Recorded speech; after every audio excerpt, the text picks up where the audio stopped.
écrits par des gens différents, chacun des intellectuels que nous avons contactés écrivant un ou deux articles. Alors comment est-ce qu'on s'est attaché à ça? Pourquoi ce livre existe?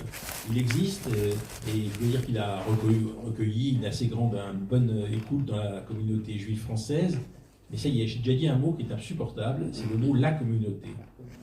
Parce que je ne crois pas qu'il y ait une communauté juive française, ça va être mon premier point. Il n'y a pas la communauté juive française, contrairement à ce que pensent les pouvoirs publics, mais il y a des communautés qui sont organisées localement, et pas forcément autour de la religion. Donc des communautés juives. L'idée, si vous voulez, de communautariser le judaïsme nous est parfaitement étrangère, à Jean Lézelbaum et à moi, et aux intellectuels que nous avons sollicités. C'est-à-dire, nous pensons que la communautarisation générale du judaïsme nous enferme dans une situation insupportable, nous les juifs. Et je voudrais, si vous voulez, essayer de réfléchir à cette situation. J'ai eu l'occasion, avec Jean Lézelbaum, d'aller parler dans la plupart des grandes villes françaises où il y a des juifs, de ce dictionnaire. On a fait une cinquantaine de rencontres en France autour de ce dictionnaire. On n'est jamais venu à Nantes, je trouve qu'on n'a pas été invité par hasard, et qu'on raconte aujourd'hui, mais hélas sans Jean, puisqu'il est mort. Mais je veux dire que lorsqu'on a été dans chacune de ces villes, on a très bien compris qu'il y avait une personnalité différente de ces villes et de ces communautés. Et je veux dire, pourquoi est-ce qu'on parle de la communauté juive? Je pense que la situation très complexe que nous vivons en ce moment, avec la reviviscence de l'antisémitisme, conduit bien évidemment au communautarisme. Et je voudrais d'abord insister là-dessus, si vous le voulez bien, comme premier point, c'est que, ayant fait le tour de ces communautés françaises, nous avons été très frappés, Jean et moi, par l'atmosphère de gaieté qu'il y a dans les communautés juives françaises. C'est peut-être pas le cas à Nantes, je ne connais pas, mais dans les discussions que nous avons eues avec les uns et avec les autres, on s'est rendu compte qu'il y avait un refermement des communautés juives françaises. Et ça, c'était inquiétant.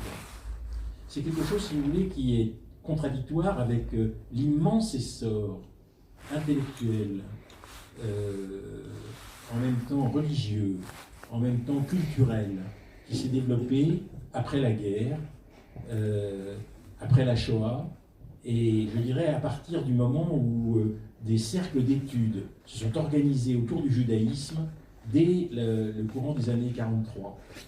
Cercles d'études extrêmement intéressants, avec une reviviscence du travail sur les textes juifs, sur les textes de la Torah, sur les textes du Talmud, avec une volonté, si vous voulez, d'aller voir dans les textes ce qu'était vraiment le judaïsme et de confronter ce qu'on lisait dans les textes avec le monde dans lequel on était. À l'inverse, depuis quelques années, nous avons l'impression d'un enfermement grave des Juifs de France. Alors, je dirais, c'est compliqué, parce que comme ils sont victimes de l'antisémitisme, il faut le comprendre, ça conduit à avoir des réactions un peu de ghetto, de se resserrer entre soi et de se connaître entre soi. D'où vient l'antisémitisme? Et pourquoi est-ce que ça a une telle influence sur les Juifs en diaspora? Je crois que l'antisémitisme, il est multiséculaire, et il vient, cette idée me paraît extrêmement importante, fondamentalement, si on veut réfléchir fondamentalement à ce qu'est l'antisémitisme. Il vient de ce que, au fond, les Juifs apparaissent comme à la fois comme les autres et différents des autres. Et si on veut comprendre ce que sont les Juifs français, il faut se souvenir tout le temps de cette affaire comme les autres et différents des autres. Nous sommes comme les autres. Les Juifs sont des hommes et des femmes comme les autres, qui ont les mêmes problèmes, le même type de problèmes, qui ont les mêmes difficultés, les mêmes joies, etc. Bien sûr. En même temps, les Juifs évoquent une différence. Quelle est cette différence? Alors cette différence, je dirais que c'est une culture spécifique, et c'est un rapport à la verticalité. Et là, je vais arriver à une question très très importante, c'est que si on parle des Juifs en général, je ne parle pas des Juifs religieux seulement. Les Juifs religieux, encore que chez les Juifs, comme vous savez peut-être, il y a au moins 3 ou 4 types de religions différentes. D'ailleurs, on en parle dans le dictionnaire, parce qu'on a été obligé de présenter ces types de religions. il y a les juifs orthodoxes, extrêmement croyants, qui tentent d'appliquer à la lettre les enseignements de la Torah, du Talmud, de la Mishnah, etc. Et donc qui en conséquence se souhaitent, si vous voulez, avoir une pratique du même type que celle de nos ancêtres. À l'autre extrémité, il y a les juifs libéraux, dont je suis par exemple, qui ont pour objectif, si vous voulez, de rester juifs, d'assumer le patrimoine juif, mais de le confronter à la modernité et d'assumer les problèmes qui sont posés par la modernité. Et entre les deux, il y a au moins les massortis qui sont une pratique culturelle un peu différente, et les massortis qui tentent, au fond, de faire le lien avec la réalité sociale, et en même temps d'assumer une plus grande part encore de tradition que les libéraux. Si les responsables libéraux étaient là, ils diraient que je suis trop critique par rapport aux libéraux. Enfin, je crois que pour un juif, penser, c'est aussi savoir penser contre soi-même. Je vous dirai plusieurs fois que je souhaite penser contre moi-même. C'est-à-dire qu'on ne peut pas penser, un juif ne va pas penser seulement dans le courant de lui-même, dans le courant de son histoire. Il doit penser aussi contre son histoire, contre lui-même. Je crois que c'est ça, prendre en compte la réalité dans ce qu'elle a de contradictoire. Donc cette question, au fond très très complexe de la communauté, nous enferme dans un ghetto, et de plus en plus, beaucoup des juifs parlent de la communauté juive. Moi, à chaque fois, je suis très sot. Et dans ce dictionnaire, vraiment, nous avons tenté d'expliquer à plusieurs reprises, dans beaucoup d'articles de ceux qui ont collaboré à ce dictionnaire, on fait référence à cette idée qu'il n'y a pas la communauté juive, mais des communautés juives. Alors, je disais que l'antisémitisme venait de ce que nous sommes à la fois comme et différents des autres. C'est une contradiction insupportable. Quelqu'un qui n'est pas juif, comment assumer une chose pareille ? Et je veux dire qu'il y a là quelque chose qui est compliqué à expliquer, dont on ne rend pas compte facilement. Moi, je me souviendrai toujours des premières réactions de mes enfants, quand ils ont eu une quinzaine d'années, et qui m'ont dit « Est-ce qu'on est juif parce que tu es juif ?» J'aurais dit « Oui, bien sûr. » Et alors, ils m'ont dit « Alors donc, c'est une question de race. On est de race juive. » Je dis « Non, les races n'existent pas. » On dit « Comment, les races n'existent pas? Et tu dis qu'on est juif parce que tu es juif? Il y a quelque chose qui ne va pas. » Et si vous voulez, c'est vrai qu'il y a quelque chose qui ne va pas. Il y a quelque chose qui ne va pas. C'est-à-dire que le judaïsme est à la fois enraciné dans une identité biologique, et en même temps, il ne se réduit pas à cette identité biologique, il veut la dépasser et se définit d'abord et avant tout dans une identité culturelle. Compliqué. Et il faut que le culturel, si vous voulez, au fond, l'emporte, en tout cas c'est mon point de vue, sur le biologique. D'où la très grande différence entre le judaïsme et d'autres religions monothéistes. Le judaïsme ne souhaite pas être prosélyte. Vous ne verrez jamais un juif vous dire « Tiens, tu veux devenir juif? Tu peux te convertir. » Vous savez que c'est un processus extrêmement complexe. Il y en a qui le font, mais c'est un processus qui n'est pas facilité par les institutions. Mais là, je parle de la religion, évidemment, se convertir à la religion. Mais en même temps, pourquoi devenir juif alors qu'on est victime de l'antisémitisme? Alors, il y a des gens qui sont intéressés par la culture juive, mais franchement, c'est masochiste. Il y a suffisamment d'emmerdements comme ça. Je pense que les gens veulent absolument... il y a des gens qui veulent devenir juifs. Bon, il faut l'accepter. Et dans ce cas-là, moi, je pense qu'il faut les aider, mais c'est compliqué. Alors, j'en viens justement à cette question. Quelle est la place de la religion dans l'identité juive? Dans ce dictionnaire, nous avons beaucoup insisté sur un point, c'est que la religion juive, c'est une partie du patrimoine culturel. Et j'ai l'habitude de dire, c'est la colonne vertébrale de la transmission du patrimoine culturel. Ça veut dire quoi, la colonne vertébrale de la transmission du patrimoine culturel? Pourquoi pourquoi les Juifs existent depuis près de 5000 ans, alors que l'antisémitisme existe depuis près de 5000 ans. Eh bien, ils ont continué à exister parce que la colonne vertébrale de la transmission de leur patrimoine, ça a bien été la religion. Colonne vertébrale de la transmission. Religion un peu particulière. Quel est le rapport à Dieu de cette religion?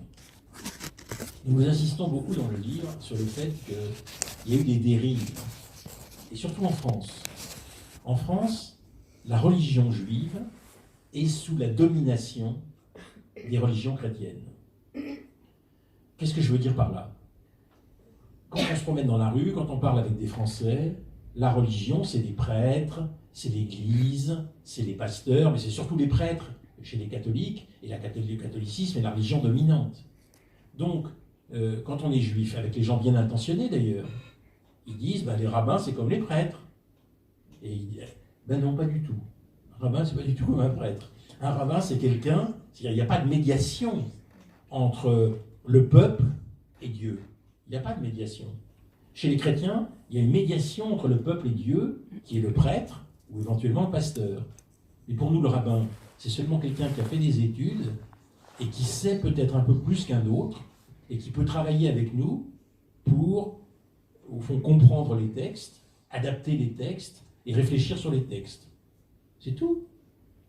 Lorsque je suis chez moi, et que j'invite un rabbin à un dîner de Shabbat, le vendredi soir, vous savez que Shabbat c'est une cérémonie un peu particulière, eh bien, lorsque j'invite un rabbin, le rabbin, il est invité chez moi, c'est pas lui qui dirige la cérémonie du Shabbat, c'est moi, parce que je suis père de famille.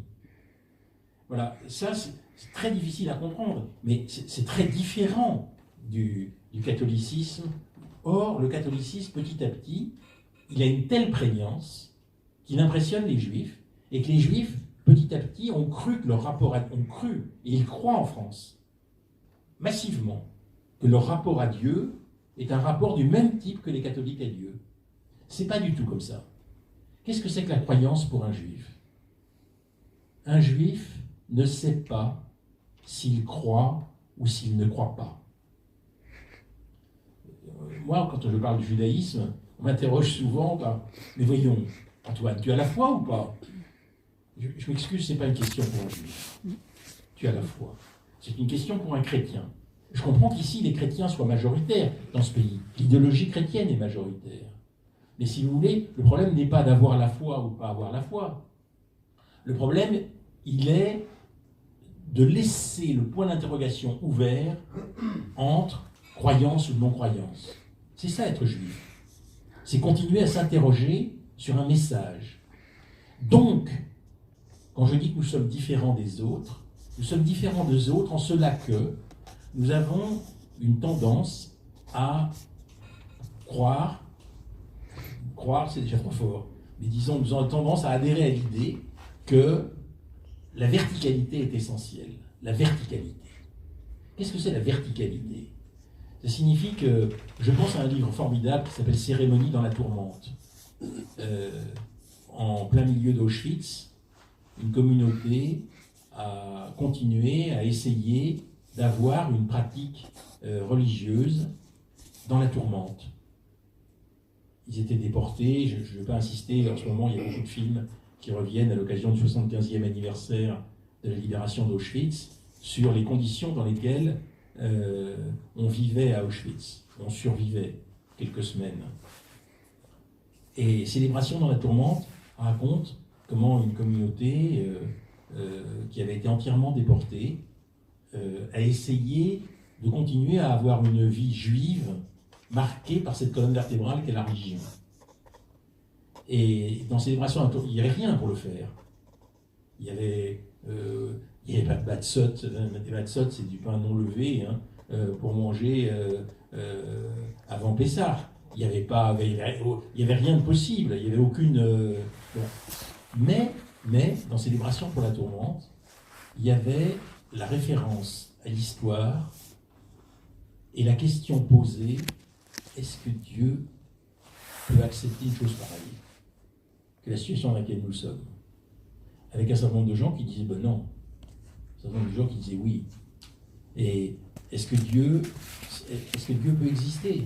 Est-ce qu'on peut croire à Dieu dans une situation comme ça? Alors dans cette situation, dans la tourmente, on peut se poser cette question. Mais nous, qui ne sommes pas dans la tourmente, nous continuons à nous poser cette question. Et comme vous savez peut-être, notre culture, la culture juive, c'est la culture du point d'interrogation. C'est-à-dire qu'à la fois, nous souhaitons connaître le patrimoine culturel qui est le nôtre, nous faire transmettre ce patrimoine culturel et le transmettre à nos enfants, mais en même temps, nous nous interrogeons toujours sur le sens de ce patrimoine.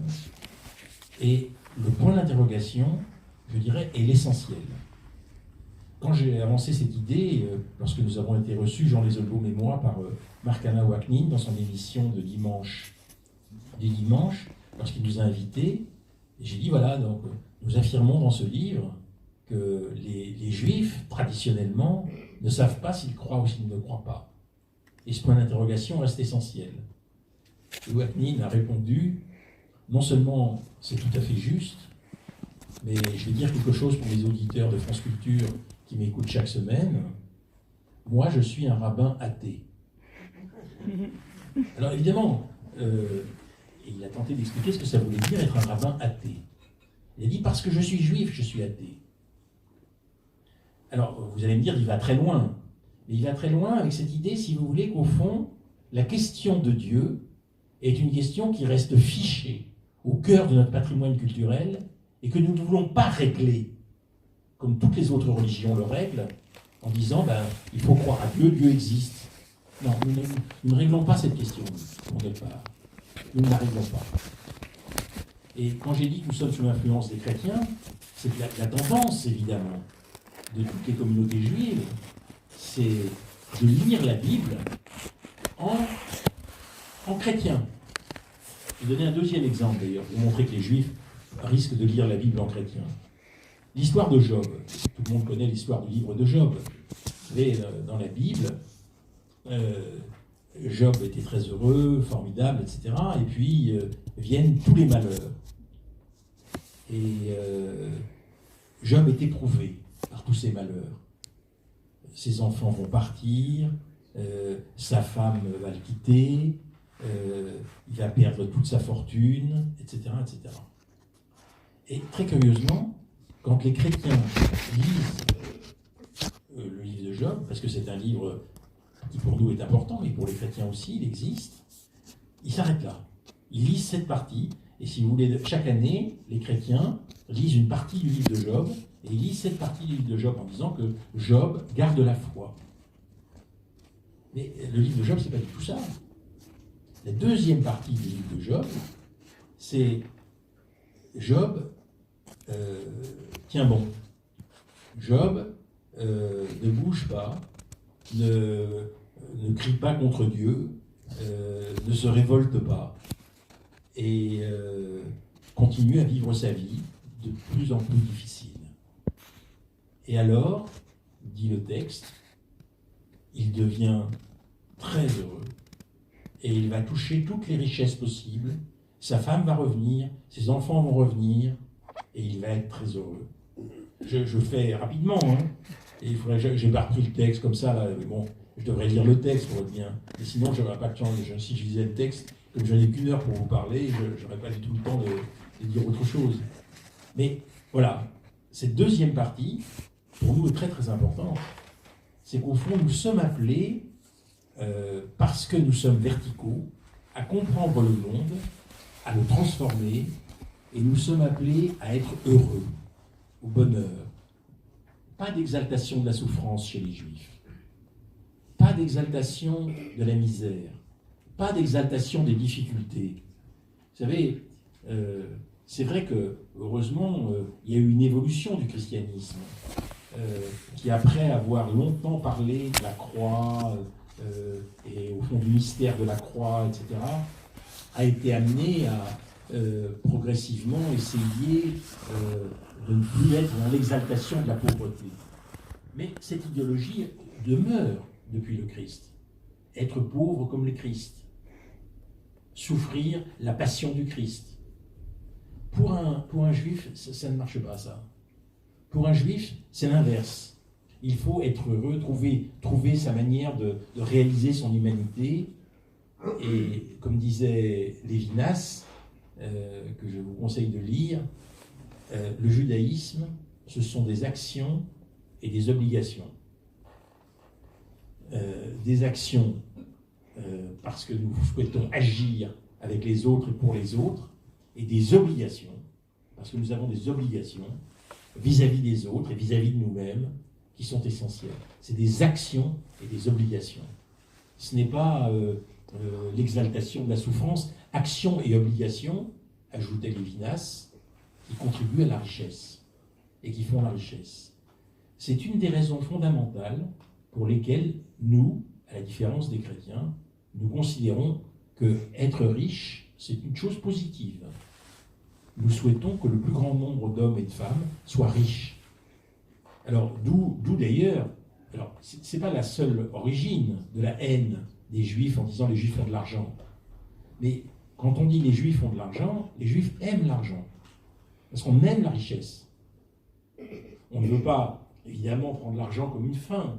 L'argent est un moyen, une action, une obligation. Pour faire des actions, et ça nous donne des obligations vis-à-vis des autres. Mais on n'est pas contre l'argent. L'exaltation de la pauvreté, Mère Teresa, c'est pas pour les Juifs. C'est pas notre affaire. Nous voulons aider les pauvres, mais dans la mesure où nous avons les moyens de le faire avec l'argent. Donc, valorisation de la richesse.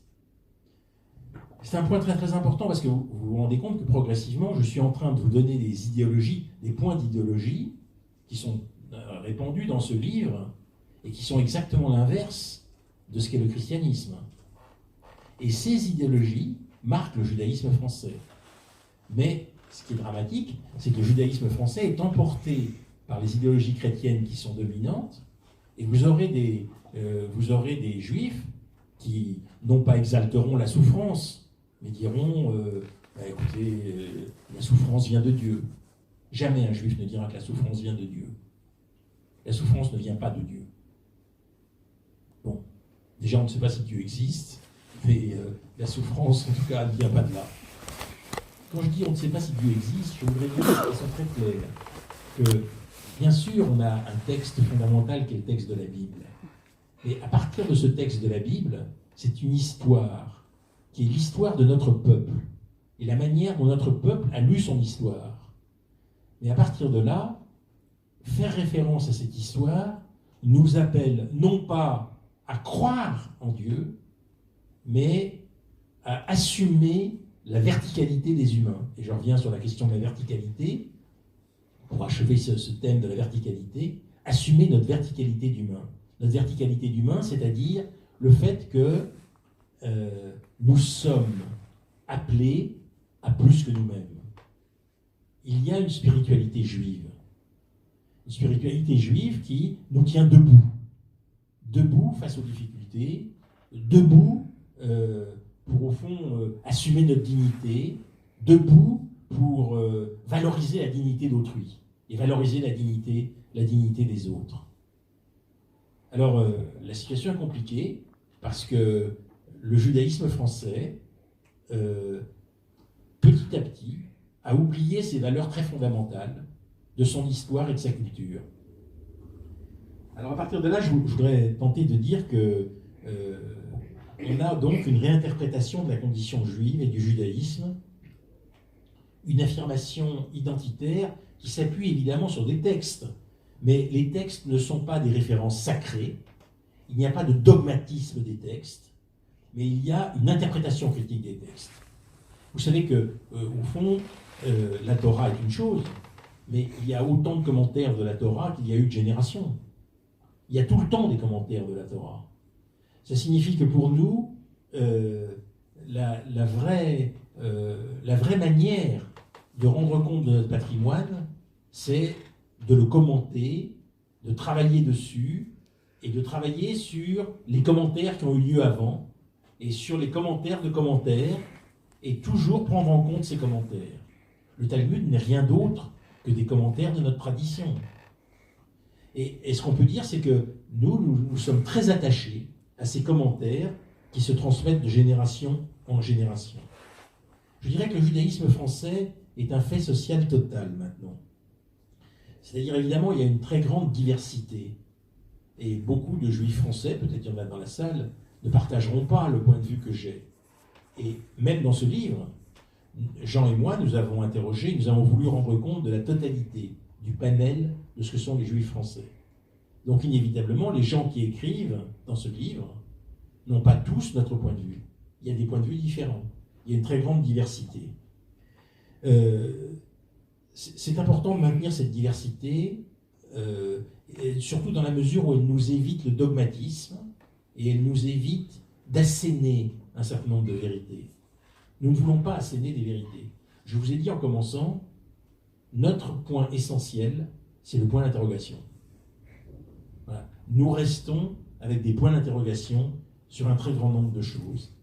C'est vrai qu'il y a eu l'émergence en France d'une minorité orthodoxe, qui d'ailleurs, pour une partie d'entre elles, est prosélyte. Il y a des juifs qui sont prosélytes. C'est une toute petite minorité, mais une toute petite minorité de juifs orthodoxes qui sont prosélytes et qui sont sensibles aux tentations de l'entre-soi. Mais être juif, c'est l'inverse de ces tentations de l'entre-soi.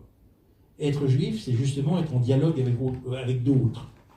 C'est la raison d'ailleurs pour laquelle les juifs sont plus facilement en diaspora qu'autre chose. Ils sont au milieu des autres, au milieu de ceux qui ne sont pas juifs.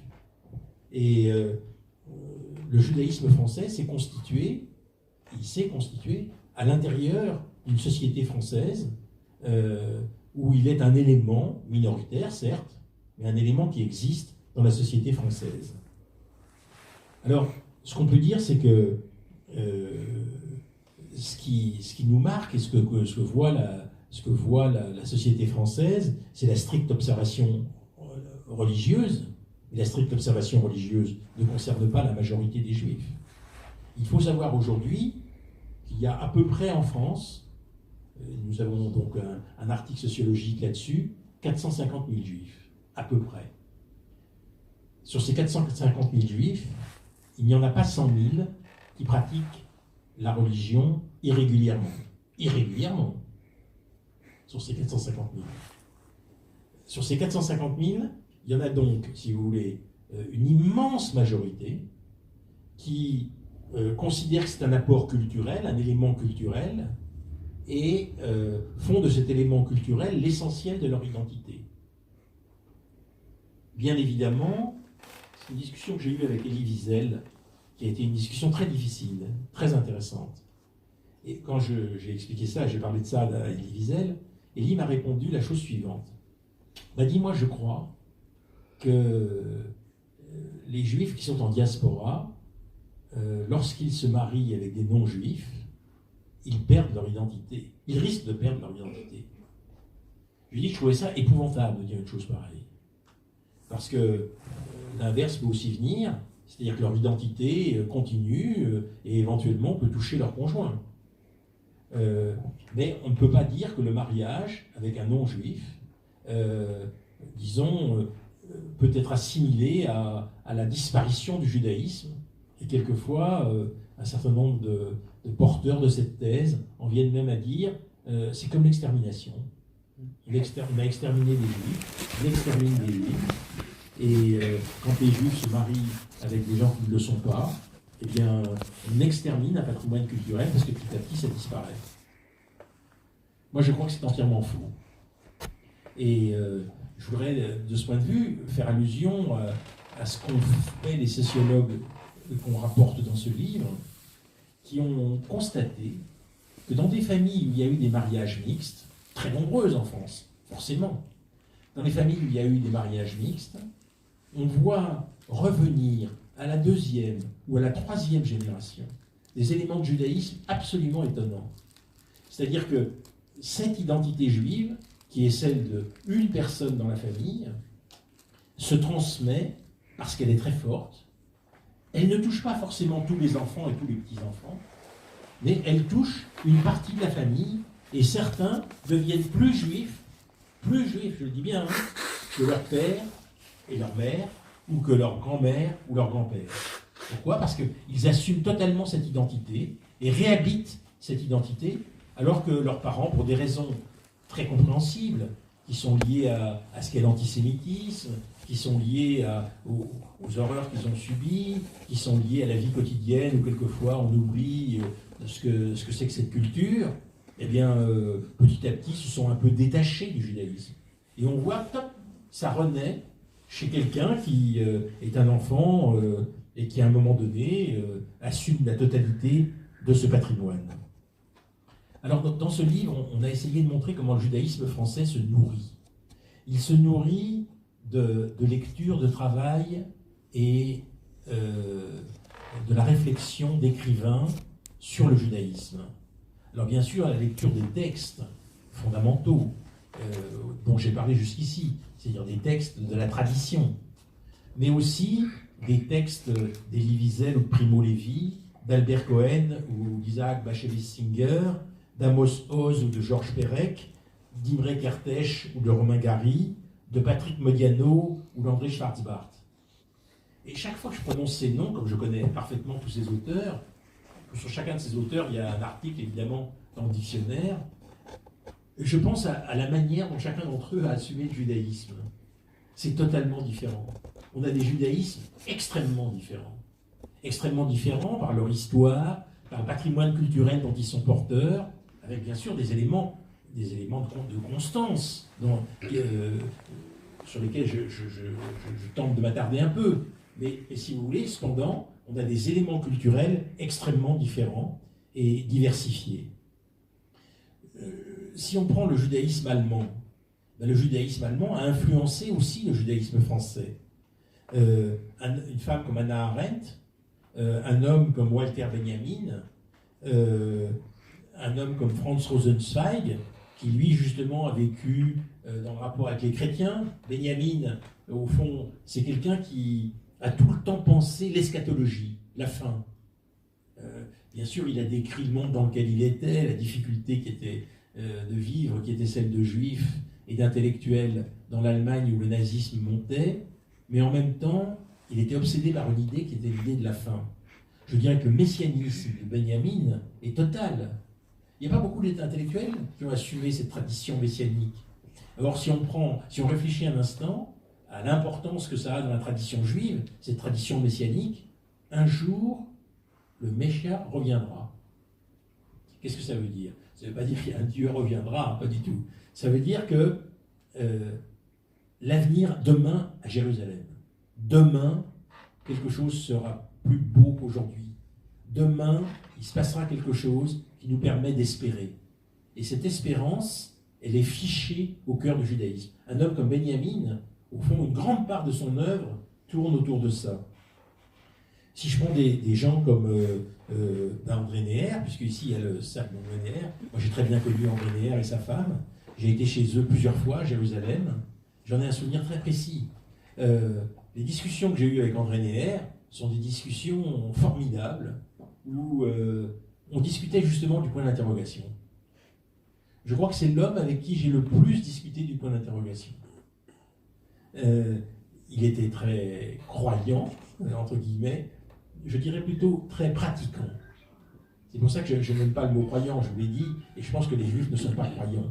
Mais ils sont pratiquants, c'est-à-dire qu'on pratique le rite. Le rite, ça me permet d'affiner un petit peu ce que je dis sur un juif ne sait pas s'il croit ou s'il ne croit pas. Le rite est fondamental, parce que le rite est le fruit de la tradition, de la transmission, et le rite nous met dans le mouvement culturel du monde juif. Mais le rite ne signifie pas... Il n'y a pas d'interrogation sur le rite comme étant... C'est pas Dieu qui nous impose le rite, comme le croient ces chrétiens, ces juifs chrétiens. C'est pas du tout comme ça. Le rite, c'est un élément culturel. Et le rite est fondamental parce que le rite nous fait participer à la communauté. Pour rien au monde, je ferai autre chose pour ma part que de jeûner à Kippour. Pourquoi je jeûne à Kippour?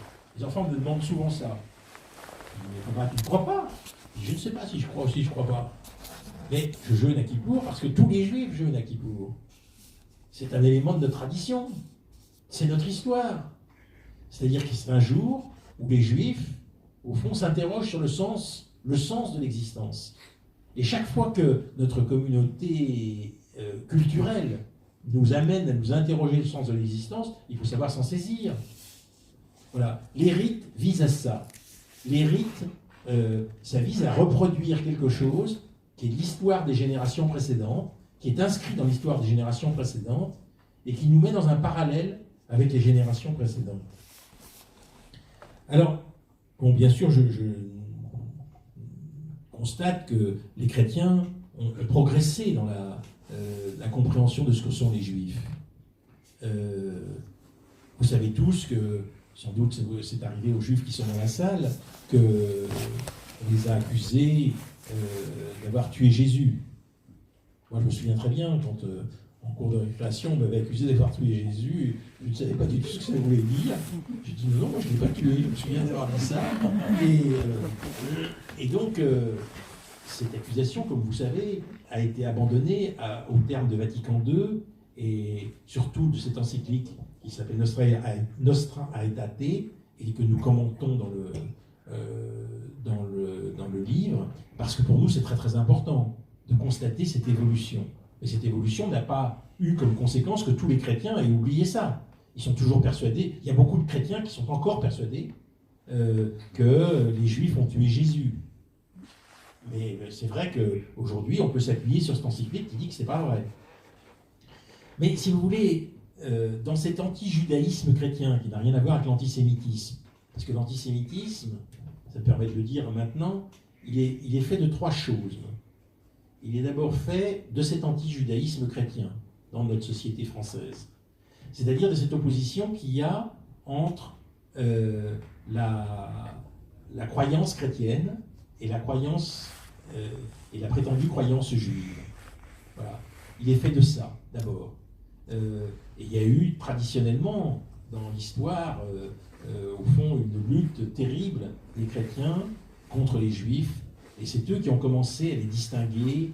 Et si on prend par exemple 1492, l'Inquisition en Espagne et au Portugal, elle est faite au nom de la pureté du sang. C'est-à-dire les juifs seraient impurs. Je fais une petite parenthèse sur la question de l'impureté parce que pour moi elle est très importante. Voilà, il y a des juifs aujourd'hui qui assument cette recherche de la pureté et qui souhaitent être purs. Moi un jour, je crois que j'écrirai, j'ai déjà beaucoup de notes, un livre sur l'éloge de l'impureté. Je suis pour l'impureté.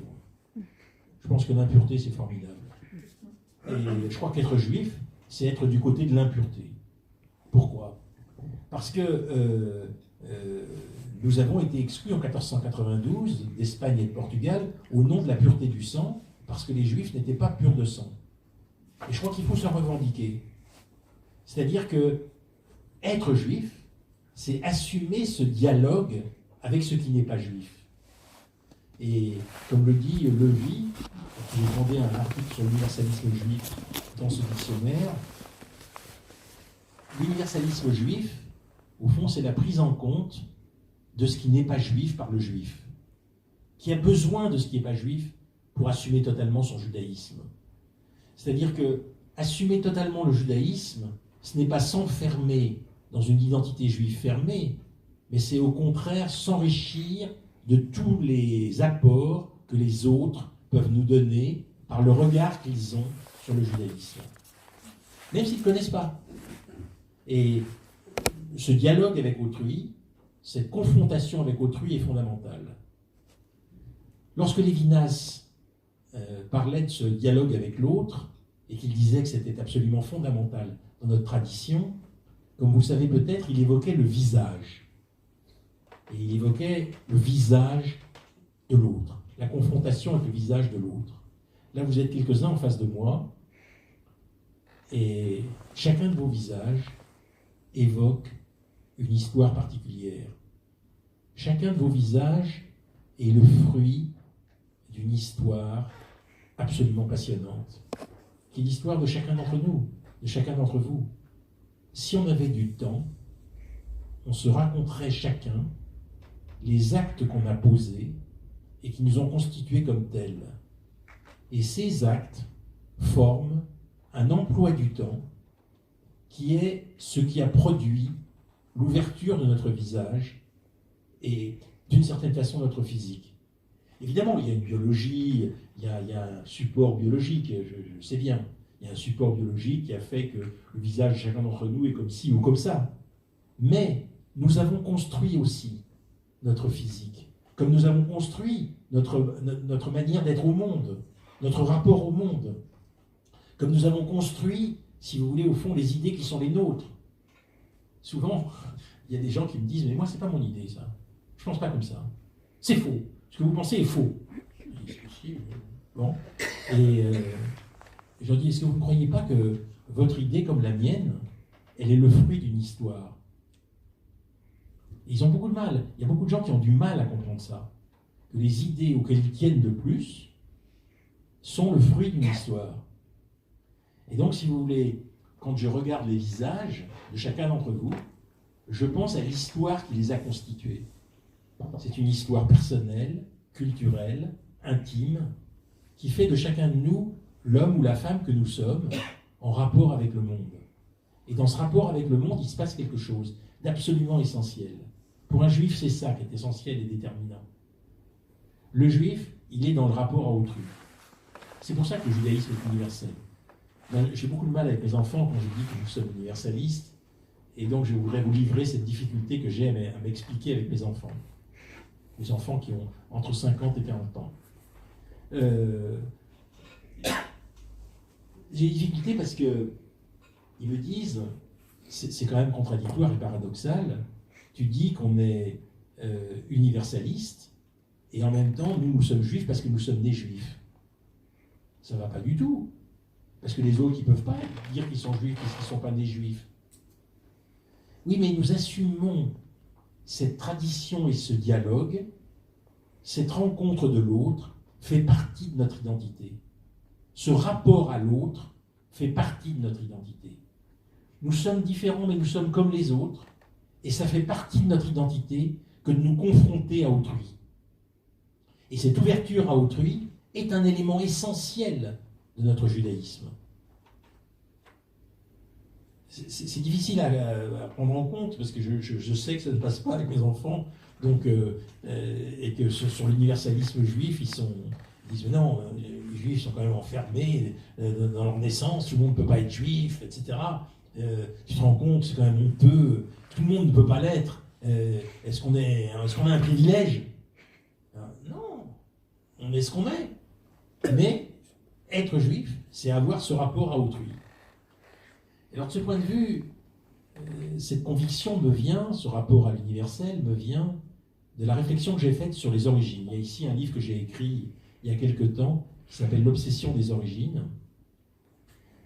C'est un moment où Renaud Camus, homme aujourd'hui soutien de Madame Le Pen, donc militant Front National, mais il ne se réduit pas à ça, c'est aussi un grand écrivain, sur le plan littéraire, quelqu'un qui domine beaucoup le français, très bien le français. Un jour, dans son journal, il y a maintenant une quinzaine d'années, oui, il a constaté il a déploré le fait que la culture française, dans une émission de France Culture à laquelle j'ai participé depuis 20 ans, était entièrement, cette culture française, défendue, explicitée par des juifs. Dans son journal, il a dit « Je n'arrive pas à comprendre », et il a cité nos noms à tous. Il se trouve que dans l'émission, effectivement, sur une quinzaine de collaborateurs, nous étions 10 juifs, mais certains d'entre nous ne voulaient pas parler de leur judaïsme. Ils n'en parlaient jamais. Je n'étais pas de ceux-là. Moi, j'en parlais très souvent. Mais parce que c'est un élément capital de mon identité, et je ne sais pas très bien m'expliquer sans faire référence à ce judaïsme. Mais donc, certains faisaient référence au judaïsme, d'autres ne faisaient pas. Et je n'arrive pas à comprendre pourquoi l'émission culturelle la plus importante en France, sur la chaîne culturelle qui spécifie la France, pour parler du patrimoine littéraire français, du patrimoine philosophique français, n'est animée majoritairement que par des juifs. Et donc, bien sûr, ce texte a fait grand bruit, il y a eu un grand débat dans la presse, il y a eu des dizaines d'articles dans tous les journaux, et je me suis dit que c'était important au fond d'essayer de lui répondre au fond. Et c'est pour ça que j'ai fait ce livre qui s'appelle « L'obsession des origines ». C'est-à-dire que souvent, on croit que l'origine est absolument essentielle. Les Juifs comme les autres. Ils croient que c'est l'origine qui les détermine. Or, l'origine est un point de départ. On a besoin de faire de la clarté sur ses origines, de savoir qui on est au départ, d'où on vient, pour comprendre son identité. Mais ensuite, ce qui nous constitue, c'est les actes qu'on pose, c'est le temps qu'on passe. Ce qui nous constitue, c'est ce qu'on fait de ses origines. Et nous faisons chacun des choses différentes de nos origines. Si vous prenez une fratrie, dans une fratrie, tout le monde ne fait pas la même chose de ses origines. Il y a très grandes différences entre les frères et les sœurs. Pas des différences biologiques seulement, mais des différences culturelles, qui sont nées parce qu'ils n'ont pas eu la même histoire, et ces différences sont apparues au fur et à mesure de l'histoire de chacun des individus. Et cette obsession des origines, c'est une maladie de notre modernité. C'est-à-dire de croire que les gens ne se définissent que par leur origine. Moi, je crois que l'origine est un point de départ, un élément de définition, mais sans doute très secondaire. Et que l'essentiel, encore une fois, c'est les actes qu'on a posés. Et les mots que je prononce ne sont pas du tout comme ça arbitraires. Je crois que dans le cadre d'une réflexion philosophique qui a été menée par un type qui s'appelle Lucien Sèvres, j'ai été amené à réfléchir sur le lien qu'il y a entre acte et capacité. Et comment dans la vie de chacun d'entre nous, nous posons des actes qui spécifient des capacités. Par exemple, si je veux apprendre à conduire, je fais des actes, je conduis. Il faut que je conduise pour apprendre à conduire. Donc ça met du temps. Et cet acte, apprendre à conduire, crée une capacité qui est de conduire. Quand on a des actes qu'on sait faire, et qu'on ne fait que des actes qu'on sait faire, on a un emploi du temps qui n'est pas très intéressant. Un emploi du temps stimulant, c'est un emploi du temps où le rapport entre acte et capacité, c'est toujours des actes qui produisent des capacités. Moi, je suis très étonné par les intellectuels qui ne travaillent pas suffisamment intellectuellement. Quand ils ont mon âge, en général, ils s'en tiennent à leur acquis. Moi, j'essaie de travailler tous les jours au moins 10 ou 12 heures intellectuellement. Pourquoi ? Parce que je crois que le travail intellectuel, ça nous transforme. Ça nous fait comprendre le monde. Et on a besoin de ça. Et je relierai ça à notre identité juive, dont je suis en train de parler. C'est que être juif, c'est aimer le savoir. C'est aimer la connaissance. Être juif, c'est avoir ce rapport à la connaissance qui est une part très importante, non pas de ce qui contrebalance l'origine, mais de l'existence qui, à partir de l'origine, s'organise en grande partie autour du savoir.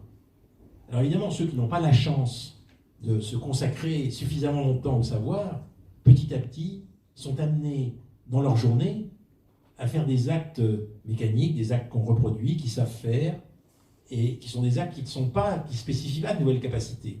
Ce qui est important, c'est d'avoir des actes qui organisent de nouvelles capacités. Et dans l'emploi du temps, dans la catégorie d'emploi du temps, Lucien Sèvres fait la différence entre des actes qui produisent des capacités et des actes qui mettent en œuvre des capacités existantes. Et je crois que chacun d'entre nous a besoin d'avoir un très grand nombre d'actes dans sa vie qui produisent des capacités. C'est ça qui nous rend heureux. C'est ça qui nous fait comprendre le monde, d'avoir des actes, de poser des actes qui produisent de nouvelles capacités. Voilà, je ne voudrais pas abuser, mais je pense que j'ai encore un tout petit temps. 10 minutes. 10 minutes. Bon. Alors, je voudrais terminer seulement par une question très importante pour nous, qui est le lien avec la vie. C'est-à-dire, ce qui est très fondamental dans l'identité juive, c'est le rapport à la vie. C'est la raison pour laquelle, dans ce dictionnaire, moi j'ai voulu rédiger moi-même ce texte sur la vie, et je voudrais vous en dire quelque chose. Pourquoi l'exaltation de la vie est très importante pour les Juifs ? Je dirais que la vie, c'est d'autant plus important qu'il y a dans beaucoup d'idéologies humaines une certaine fascination pour la mort. Choisir la vie. Dans Célébration dans la tourmente, dont j'ai parlé tout à l'heure, les Juifs de Sagères, c'est les Juifs de Sagères, de la ville de Sagères, qui sont ensemble, sont donc avec leur rabbin. Les nazis font défiler les juifs devant le rabbin à Auschwitz et ils disent aux juifs qui défilent « Tu cracheras à la tête de ton rabbin ». Alors évidemment, les juifs qui sont dans ce camp ne veulent pas cracher à la tête de leur rabbin. Si tu ne craches pas, tu mourras. Et le rabbin leur dit, c'est dans Célébration pour la tourmente, dans la tourmente, le rabbin leur dit, crachez-moi à la figure. Rien ne vaut la vie. Il faut tout faire pour rester en vie. Et le rabbin, donc, et la plupart des juifs crachent à la figure du rabbin, et ceux qui ne crachent pas sont tués immédiatement par les nazis. Et le rabbin dit, si mon déshonneur est susceptible de sauver un seul juif, j'exige que vous soyez tous capables de me cracher à la figure. Voilà, je crois qu'ils ont affirmé leur force de vie en faisant ça. Et c'est ce qui est dit dans Célébration dans la tourmente. C'est-à-dire que, au fond, ils ont affirmé leur volonté d'être hommes, de manifester leur homme, leur humanité. Et nous ajoutons en général pour la sanctification du nom. Qu'est-ce que ça veut dire, pour la sanctification du nom? Non pas du tout, je ne sais quelle manière de devenir saint, mais Kiddush Hashem, c'est-à-dire la trace de leur relation unique à quelque chose qui est de l'ordre de la vérité. La trace de leur relation unique à la manifestation de la vérité qui nous conduit à exalter, à faire valoir la vie. Et pas de résignation chez nous. Et donc je voudrais terminer en disant que ça, c'est quelque chose qui nous accompagne régulièrement, que cette réflexion sur la vie. Et moi, j'ai été stimulé par cette réflexion avec la lecture d'un livre de Vassili Grossman qui s'appelle « Vie et destin ». S'il y en a quelques-uns parmi vous qui ont la chance de ne pas l'avoir lu, ils l'ont devant eux, et c'est un des livres les plus importants du XXe siècle, donc ils ont beaucoup de chance, puisqu'ils vont pouvoir voir ce livre qui est une chose absolument essentielle. Vassili Grossman, donc, dans Vie et destin, rend compte de cette réalité qui est identique à Célébration dans la tourmente. Le 7 juillet 1941, les nazis entrent à Berditchev, en Ukraine. Le 26 août, les Juifs sont enfermés dans un ghetto de Berditchev. Le 15 septembre, Anna Semyonovna, médecin ophtalmologue, qui est la mère du narrateur, donc la mère de l'auteur de Vie et destin, Vassili Grossman, va être fusillée en même temps que de nombreux autres juifs du ghetto. Et la dernière lettre que Anna Semyonovna écrit à son fils, Vitya, c'est l'auteur du livre, qui est un physicien célèbre, parce qu'il était physicien, et qui vit loin du front, dans un institut de sciences soviétiques. Et dans cette lettre, elle parle de sa vie quotidienne dans le ghetto de Berditchev, sous l'occupation, de l'indifférence des uns, de la compassion des autres, et enfin de sa prise de conscience d'être juive avant d'être russe. Et elle conclut ainsi son propos, et ce sera ma conclusion. Comment finir cette lettre? Où trouver la force pour le faire, mon chéri? Y a-t-il des mots en ce monde capables d'exprimer mon amour pour toi? Je t'embrasse. J'embrasse tes yeux, ton front, tes yeux. Souviens-toi qu'en en tes jours de bonheur et en tes jours de peine, l'amour de ta mère est avec toi. Personne n'a le pouvoir de le tuer. Vitenka, voilà la dernière ligne de la dernière lettre de ta maman. Vis, vis, vis toujours. Ta maman. Je crois que c'est l'essentiel du message du judaïsme.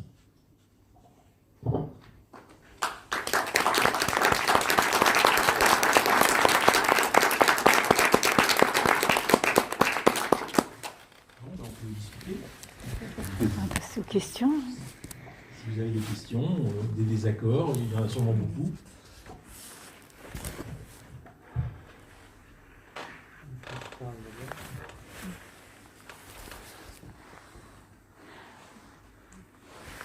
Madame.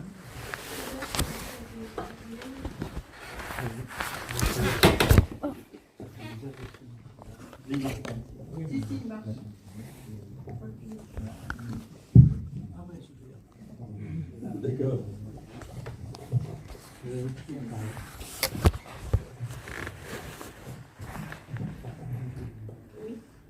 Tout à l'heure, vous avez parlé de la définition de l'antisémitisme. Vous avez commencé par nous parler de l'anti-judaïsme contre les chrétiens. Non, des chrétiens contre les juifs. Exactement.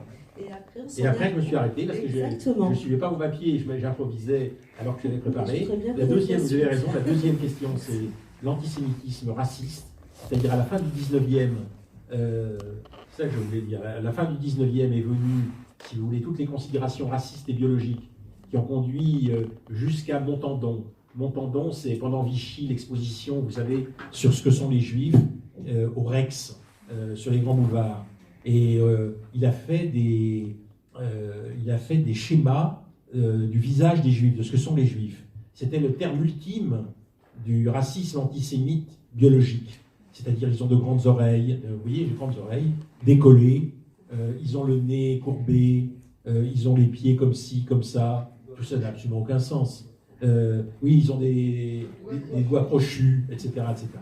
Alors ça, c'est ce que j'appelle l'antisémitisme raciste biologique. Et la troisième manifestation d'antisémitisme, ça a été avec la naissance de l'État d'Israël. Je n'en ai pas beaucoup parlé, mais je suis tout à fait d'accord pour en parler, évidemment. Ça a été l'antisionisme. C'est-à-dire que l'hostilité à l'État d'Israël. Vous savez comment les Juifs ont constitué l'État d'Israël. Beaucoup d'entre nous n'avaient pas de lieu où poser la tête après la Shoah, puisque ça n'a pas grand sens de dire ce chiffre, mais je vais le dire quand même. 5,5 millions, 6 millions des nôtres ont été assassinés pendant la Shoah dans des conditions épouvantables. Ceux qui sont restés, les rescapés, n'avaient pas la possibilité de revenir dans des États où ils n'avaient plus de place. Et donc, beaucoup d'entre eux sont partis en Israël. L'Exodus, l'histoire de l'Exodus en est une trace. Nous racontons l'histoire de l'Exodus, bien sûr, dans ce livre, et comment la construction d'Israël a commencé. Et donc, l'État d'Israël était, au fond, constitué. Il y avait déjà des Juifs qui étaient venus, au XXe siècle, réhabiter cette partie du monde sous tutelle anglaise, après la déclaration Balfour, qui était de 1917. Et la déclaration Balfour, 1917, et puis la suite, ont conduit, si vous voulez, les Juifs à se battre pour un État. Et en 1948, alors il y a des discussions à l'infini sur la question de savoir si la Shoah a joué un rôle important ou pas. Elle a évidemment joué un rôle. Dans le fait que le monde entier a accepté l'idée. Quand je dis le monde entier, c'est les États qui ont été rassemblés à l'ONU.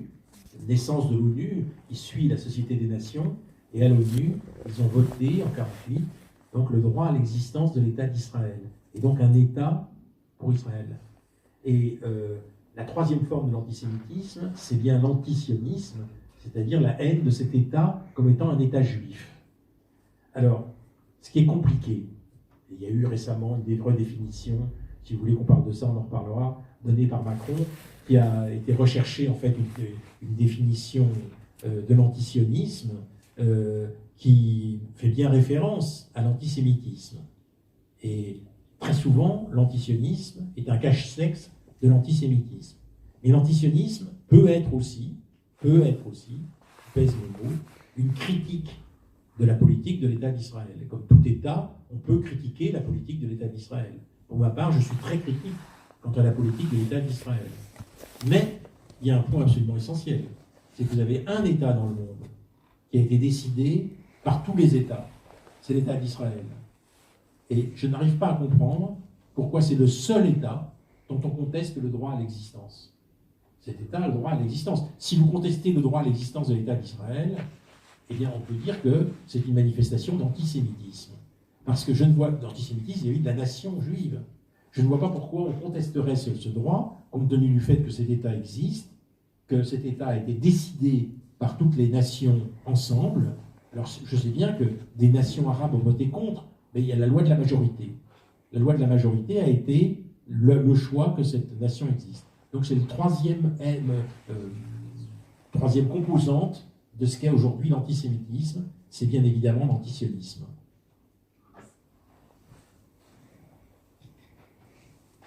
Voilà.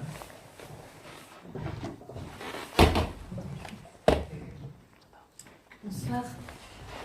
Dans la religion chrétienne et dans la religion musulmane, la résurrection et la religion musulmane, c'est plutôt on pense à la vie, on croit à la vie après la mort.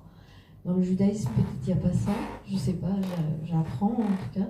Moi, je parle des juifs, vous avez parlé du rituel, je ne parle pas des juifs croyants, mais je vous pose la question, pour un juif qui fait le rituel, et moi je suis pour le rituel, je ne suis pas juif, mais je suis pour le rituel, j'attache beaucoup d'importance au rituel. C'est comme ça qu'on transmet la culture, bien sûr, que ce soit chrétien ou juif ou musulman. Mais dites-moi alors, c'est quoi, pour un juif qui ne croit pas, alors c'est quoi le message de Moïse? Donc Moïse est venu pour rien. Et le message de Dieu pour un juif qui ne croit pas en Dieu? Non, attendez, d'abord, moi je n'ai pas parlé de juifs qui ne croient pas en Dieu, ni de juifs qui croient en Dieu. C'est vrai qu'il y a des juifs qui vont vous dire qu'ils croient en Dieu, ne croient pas en Dieu. On est dans un pays qui est dominé par le concept de croyance. Et le concept de croyance, peut-être que je me suis mal fait comprendre, ne colle pas avec les juifs. Nous, on ne sait pas si on croit ou si on ne croit pas. Donc la croyance, ce n'est pas notre affaire. Nous, on ne marche pas à la croyance. On marche à la connaissance du patrimoine culturel, à l'interrogation sur ce patrimoine culturel. Alors, on me dit pourquoi on fait le rite? Je fais le rite, et j'en fais le plus possible, par fidélité à l'histoire de mon peuple, donc à l'histoire de ce peuple juif, et à la manière dont la colonne vertébrale qu'est la religion a permis que cette histoire culturelle se maintienne à travers les siècles. Voilà pourquoi. Mais un juif ne va pas s'interroger sur ce que ça permet à l'avenir. Il n'y a aucune rémunération pour aller au ciel ou dans le purgatoire ou tout ça. Non, non, ça n'existe pas chez nous. Il n'y a pas de réflexion sur le domaine des fins, quelque chose qui... On ne sait pas. Et on laisse des points d'interrogation sur cela aussi. Voilà. Si ça ne vous suffit pas, redites-moi, si j'ai mal répondu, je suis prêt à tenter de continuer. Peut-être que d'autres dans la salle répondront autre chose. Précisez-moi alors le message de Moïse, c'est quoi pour un juif? La venue de Moïse et tout ce qu'il a fait. Et le message de Moïse, Moïse nous a fait sortir d'Égypte. C'est-à-dire qu'il nous a permis de ne plus être esclaves. Et son message de Moïse, c'est la liberté. C'est la liberté. C'est ça le message de Moïse, fondamental. C'est la liberté qui a été possible. Je vous rappelle que nous étions esclaves en Égypte et nous sommes sortis de l'esclavage. La mer Rouge s'est ouverte. J'ai un petit-fils qui a 10 ans et quand on me raconte cette histoire, comme toujours à Pessah, il me dit, quand même Zaïdé, il m'appelle Zaïdé parce que Zaïdé ça veut dire un grand-père en yiddish, quand même Zaïdé, tu ne peux pas dire une chose pareille. Comment est-ce que tu expliques que la mer s'est ouverte? Ça n'a pas de sens. Alors je dis, mais non, ça n'a pas de sens, tu as raison. Mais c'est une figure. C'est une figure pour dire qu'il y a eu quelque chose d'extraordinaire et du jour au lendemain, nous sommes passés de l'état d'esclave à l'état de libre. Voilà, c'est fondamental. C'est ça qui est fondamental et qui est arrivé dans cette nuit qui n'est semblable à aucune nuit. Voilà, c'est le message de Moïse. D'autres questions?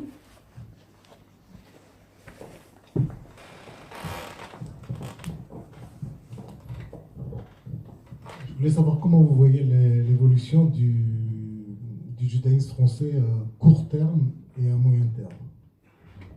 Eh bien, à court terme, si on me demande ce que je désirerais que le plus de juifs possible se confrontent au monde dans lequel on est et s'assument comme juifs dans la diversité, sans crâner, hein, mais en étant dans la société française. Hélas, ça ne suit pas ce mouvement-là. Hélas, les Juifs s'enferment, je vous l'ai dit en commençant, je suis vraiment très très inquiet. Parce que, ayant été dans beaucoup de communautés, je constate que dans ces communautés, il y a de plus en plus une mentalité de ghetto. D'ailleurs, je vais en donner une manifestation. Il y a à peu près un mois, j'ai été invité dans une association juive à Paris, qui est une association, peu importe, il y avait une centaine de personnes, ils étaient 100. Ils s'étaient rassemblés, ils m'avaient dit qu'ils voulaient que je vienne parler du judaïsme et de l'avenir du judaïsme français. Et j'ai dit des choses comparables à ce que je vous ai dit ce soir. Et au cours de la discussion, il y a quelqu'un qui nous a dit « Vous n'avez quand même pas beaucoup parlé d'Israël. Est-ce que vous aimez Israël ?» J'ai dit « Oui, j'aime beaucoup Israël, j'adore y aller. » Et ils m'ont dit « Voilà, vous savez, nous sommes critiqués parce que dans des manifestations contre l'antisémitisme, nous allons quelquefois avec des drapeaux israéliens. Qu'est-ce que vous en pensez ?» J'aurais dit « Écoutez, c'est insupportable. On est en France. Quel rapport les Israéliens ont avec l'antisémitisme ? Je ne vois pas du tout. J'aime beaucoup Israël, et je ne vois pas du tout pourquoi il y a des drapeaux israéliens dans une manifestation contre l'antisémitisme. Je trouve ça scandaleux, inadmissible. Et la preuve que les Juifs français vont très mal. Parce que manifester en France, où nous sommes français, avec des drapeaux israéliens, c'est croire que nous avons une double identité. On n'a pas une double identité nationale, on n'a qu'une seule identité.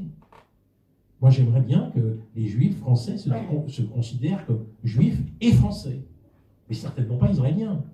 Alors, maintenant, si un certain nombre d'entre nous veulent aller habiter en Israël, c'est leur affaire, ils font leur alia, et donc ils vont vivre en Israël. J'en connais beaucoup, et c'est très bien. Dans ce cas-là, ils sont Israéliens, ils sont plus Français. Mais si vous voulez, ne confondons pas tout. Alors, quand je parle de l'avenir du judaïsme français, moi, je suis attaché comme personne à l'avenir diasporique. C'est un avenir de juifs en diaspora. Et je vais vous dire une deuxième chose. C'est que cet avenir de juifs en diaspora, il est plus utile, me semble-t-il, à Israël que l'Alia. C'est un point de vue personnel, hein. Mais lorsque les gens que nous sommes, les juifs que nous sommes, travaillent intellectuellement, sont consultés par les pouvoirs politiques, interviennent dans la vie politique, interviennent auprès des ministres des Affaires étrangères. Je pense que nous qui intervenons, nous défendons bien mieux Israël qu'en étant en Israël en train de construire je ne sais quelle réalité. Pourquoi ? Parce qu'on influe pour que la France, et notre objectif c'est d'influer pour que la France ait une position favorable à Israël dans un monde où Israël est haï comme le juif des nations. Haï comme le juif des nations, c'est-à-dire qu'il y a des tas de fantasmes par rapport à Israël qui font que les gens sont persuadés que Israël extermine les Palestiniens. Ce qui n'est pas... Vous savez, premièrement, c'est pas vrai, mais il y a beaucoup plus grave que ça. C'est quand on va sur place. Je vous raconte parce que j'y vais chaque année, moi, en Israël. Et très souvent, je discute dans la vieille ville de Jérusalem avec des Palestiniens. Donc des Palestiniens, des Israéliens d'origine palestinienne. Soit dans la vieille ville, soit ailleurs, dans d'autres villes où il y a des Israéliens. Vous savez qu'aujourd'hui, 20 à 25% des Israéliens sont des Palestiniens, presque toujours de religion arabe ou de religion musulmane, ou de religion chrétienne. Mais majoritairement de religion musulmane. Et moi, je leur demande, quand il va y avoir un État palestinien, ce que j'appelle de mes voeux, je souhaite qu'il y ait un État palestinien, même si M. Trump va en faire encore une proposition folle qui nie les droits à l'existence de l'État palestinien. Moi, je souhaite de tout mon cœur qu'il y ait un État palestinien dans les frontières de 67, et que cet État palestinien soit viable. Quand il y aura un État palestinien, je dis à ces Palestiniens que je rencontre, et avec qui je discute très souvent, il y en a beaucoup qui sont mes amis là-bas, parce que j'y vais très souvent, je leur dis, quand il y aura un État palestinien, est-ce que vous irez dans cet État palestinien ou est-ce que vous resterez en Israël ? Je n'ai jamais eu de réponse, nous irons dans l'État palestinien. Jamais. J'ai toujours eu la réponse, je resterai en Israël. Et je pose toujours la question, mais pourquoi, s'il y a un État palestinien? Et la réponse qu'on a presque toujours, c'est parce que je veux que mes enfants soient bien éduqués, je veux que mes enfants ils aillent à l'école israélienne, je veux que nous puissions jouir de la santé israélienne comme nous le faisons aujourd'hui, des structures de santé qui sont les plus belles du monde, je veux que, etc., etc. Je dis que ça pose une question, hein, ça pose une question. Je pense qu'il y en a d'autres, sans doute, que je n'ai pas rencontrés, et qui souhaiteraient peut-être participer à un État palestinien. Mais je crois que là, il y a une question importante, qui est, au fond, l'avenir de cet État palestinien, aujourd'hui très compromis pour des raisons politiques, parce que la politique de Netanyahou, à mes yeux, est insupportable, et qu'elle vise à ne pas donner la possibilité à cet État de naître. Moi, je crois qu'il y a encore une solution possible pour qu'on puisse lui donner à cet État la possibilité de naître.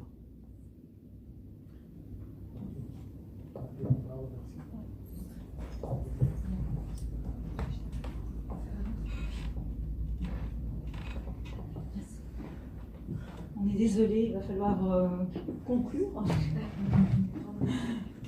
On doit quitter la salle. Ah bon ? On avait jusqu'à 20h30. Il n'y a plus de questions? Je réponds à une dernière question. Voilà, c'est ça. Je promets, je vais essayer d'être bref. Voilà.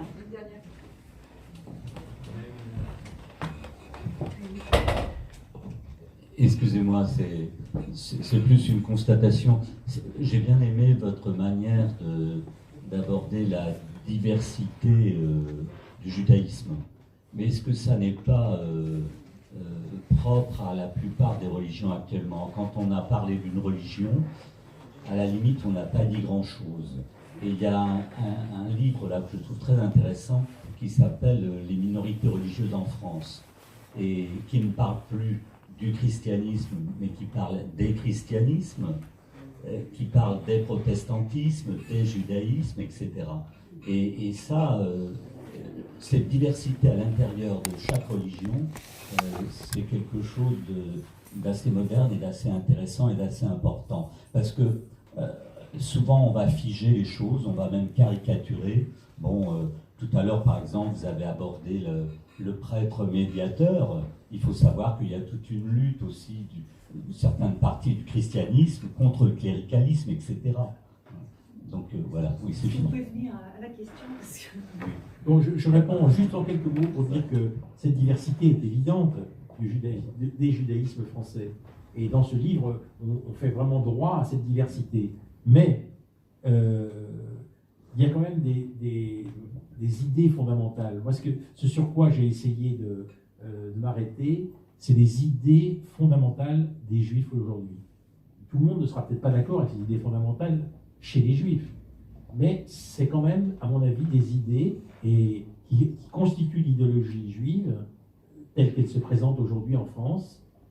L'exaltation de la vie, le refus de la souffrance, le fait que c'est pas une bonne chose d'être pauvre, le fait que, etc. Vous voyez, ça, c'est des éléments quand même qui sont communs à beaucoup de judaïsmes. Donc les judaïsmes, certes, mais avec des idées abstraites fondamentales qui sont les mêmes. Je vais faire une petite minute de réclame. Oui. Si vous avez encore des questions, comme nous devons rendre la salle, je vous invite à aller au stand là-bas et à vous procurer ce magnifique ouvrage. Alors il y a là donc aussi l'obsession des origines, qui est le livre que j'ai fait en réponse à Renaud Camus sur cette question des origines et de l'existence, dont je vous ai dit quelques mots.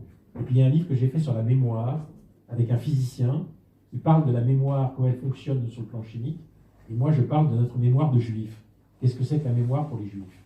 Voilà. Merci.